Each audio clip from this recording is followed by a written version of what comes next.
আসসালামু আলাইকুম। আজ আমরা সমাধান করব চতুর্থ দিনের প্রশ্ন। দেখো এখানে কি বলতেছে যে স্লাইড ক্লিপার্সের সাহায্যে ঘনকাকৃতির একটি বাঁশের দৈর্ঘ্য পরিমাপে 10 সেন্টিমিটার পাওয়া যায়। এটা হচ্ছে আমাদের দৈর্ঘ্য। এতে 5% আপেক্ষিক ত্রুটি বিদ্যমান। যন্ত্রটির ভার্নিয়ার স্কেলের 20 ভাগ গুণ স্কেল 19 ভাগের সমান। আচ্ছা, তো গণনা প্রশ্ন বলছে ভার্নিয়ার ধ্রুবক নির্ণয় করো। আমরা জানি ভার্নিয়ার ধ্রুবক ভিসি ইকুয়াল এস ভাগ এন। আমরা যদি সলিউশন করি ভিসি ইকুয়াল, যেহেতু বলছে 20 ঘর 19 ঘরের সমান, তাহলে আমাদের এস মান হবে 1 ঘর, ভার্নিয়ার স্কেল হওয়ার সমান হচ্ছে 20, এটা আসবে 0.05 মিলিমিটার। ওকে, এটাই হচ্ছে আমাদের গ নম্বরের সমাধান।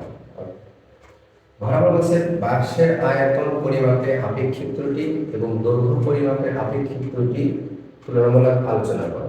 যেহেতু বাক্সের দৈর্ঘ্য দেওয়া আছে 10 সেন্টিমিটার, প্রথমে যদি আমরা প্রকৃত মান হিসাব করি, প্রকৃত মান, তাহলে আমাদের এল নট কত 10 সেন্টিমিটার। তারপর হিসাবকৃত মান,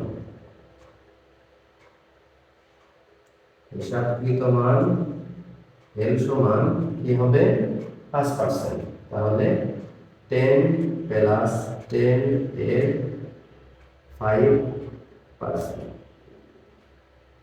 তাহলে ক্যালকুলেশন করলে আমাদের দাঁড়ায় 10.5, তাহলে 10.5 সেন্টিমিটার। ওকে,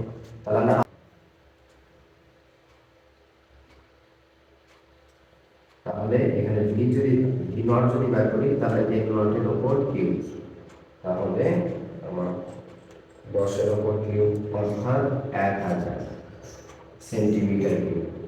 আবার ভি যদি আমরা বের করি, ওটা বাংলা করে লিখে নিও 10.5 এর উপর কিউ, তাহলে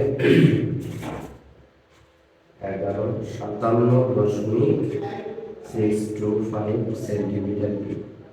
তাহলে আমাদের যেটা আপেক্ষিক ত্রুটি দাঁড়াচ্ছে ভি মাইনাস ভি নট ভাগ ভি নট গুণন 100%, তো যেটা দাঁড়ায় আমাদের মাইনাস 1000 ভাগ 1000 গুণন 15.76%। আমাদের দৈর্ঘ্য পরিমাপে 5% ত্রুটি হলেও আয়তন পরিমাপে আমাদের 15.76% ত্রুটি হয়। এমসিকিউ গুলো তোমরা নিজেরা বই খুঁজে খুঁজে সমাধান বের করবে। এতে একটা প্রশ্ন বুঝতে গেলে আরেকটা প্রশ্নের সাথে সম্মুখীন হবে। আমরা শুধু লিখিত প্রশ্নগুলো সমাধান দিয়ে দেবো। ঠিক আছে, ভালো থাকবে সবাই।